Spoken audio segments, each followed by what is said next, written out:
Don't look anywhere. Call on Global Power 513 on Box and T-Mobile the network. 4 5G bars in more places. Welcome to the Eat Fresh, Free Fresh and Subway. Nobody told you?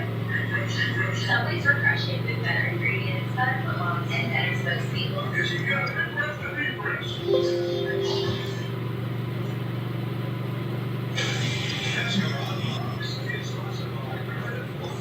Source of insight and entertainment for sprint car fans everywhere. Each week we offer a live show Tuesdays at noon on Facebook and YouTube, a podcast every Thursday, and a TV show that airs every Saturday on MAV TV. When you're on the go, missing the side-by-side action at the racetrack isn't a problem. Do you believe it? And here comes Alex Bowman, and he will win. Motor Racing Network brings the NASCAR race to you, wherever you are, so you don't miss one lap of the excitement. Larson's going to send it. Larson's in the wall. Larson's on Hamlin's back bumper. The power of radio to the imagination of the listener. Bubba Wallace to the lead at Talladega. Tune in to Motor Racing Network. Visit MRN.com for an affiliate list in your local area.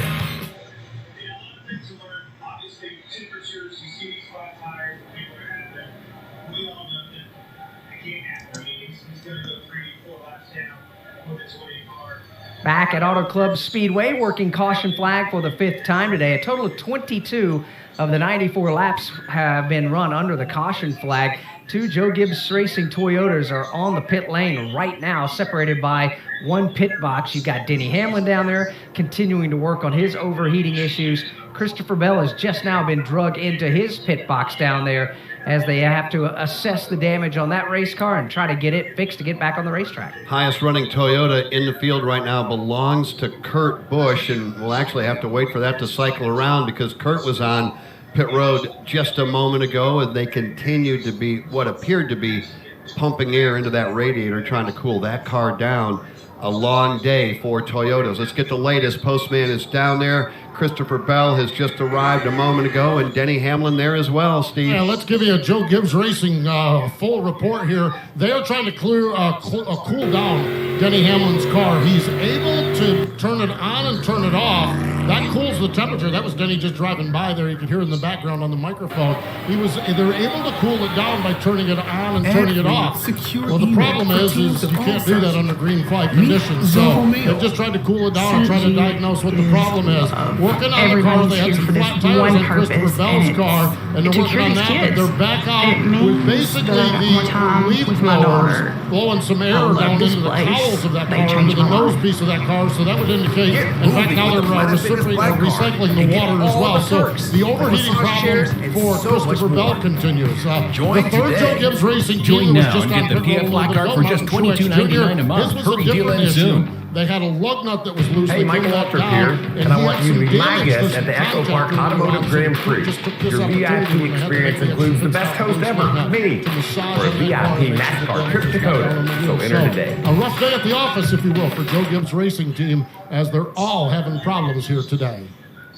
Definitely something we need to dig into deeper and understand, because this next-gen car, the opening in the front of the car is really big, and it's got a fair amount of airflow through that radiator coming out the hood, and it's not something that teams are restricting because the air for the engine comes out of that same area, the intake air. So they're not taping the fronts of these things up and taping them up to get there. It's got to be sand and debris plugging the radiator here.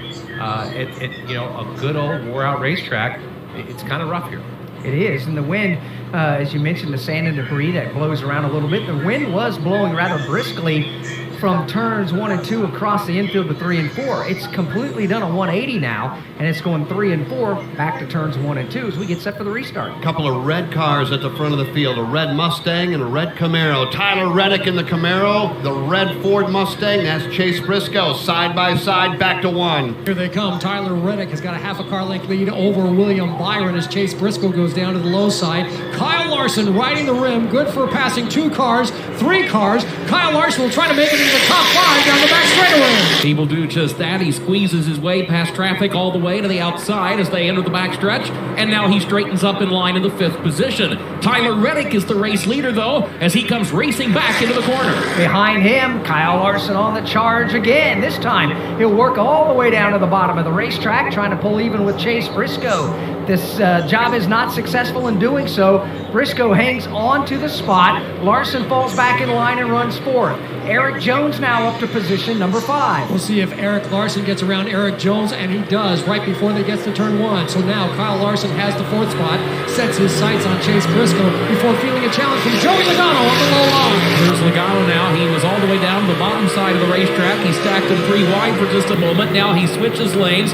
Thought about splitting the difference between cars. Now he switches back to the inside again. All of this an ongoing effort to try to get by Kyle Larson. Top 2 nose to tail. That's Reddick and Byron. The hard racing is from 3rd on back. Kyle Larson has got it, but there are 4 drivers right there trying to take it away. Here comes Larson across the line. Logano all over him. Chase Briscoe right there, and so is Eric Jones. Let's see what line Logano takes to the inside of Larson. Yes, Joey Logano gets by Kyle Larson. That's the fight for the 3rd spot. Behind him is Chase Briscoe. All for the moment, all Briscoe and Eric Jones can do is watch as they peel off into the down back straightaway. Battle for 3rd continues on the backstretch. It is Kyle Larson now regaining the position. Joey Logano has started to move by to the inside. Larson had all kinds of momentum, though, coming up off the top of turn 2. Now Joey Logano will go to the bottom side of the racetrack on the west end of the speedway.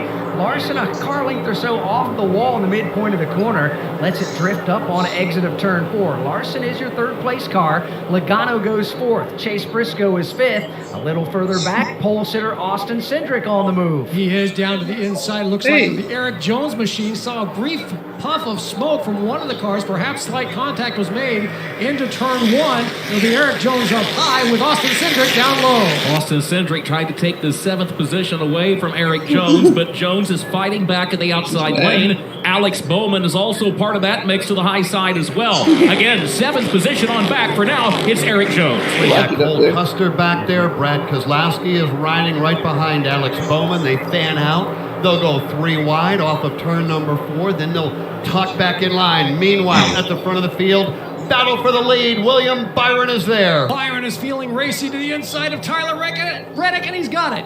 Give the top spot to William Byron, and now he's pulling away from Tyler Reddick by some 1, 2, perhaps 2.5, 3 car lengths. 3rd place man is still Kyle Larson. Then the battle for the 4th position. Further back it goes side by side on the back straightaway. Here's Joey Logano to the outside. Chase Briscoe is working down to the inside. Again, that's the battle for 4th. They come working back into the corner with Briscoe working toward the inside. And Joey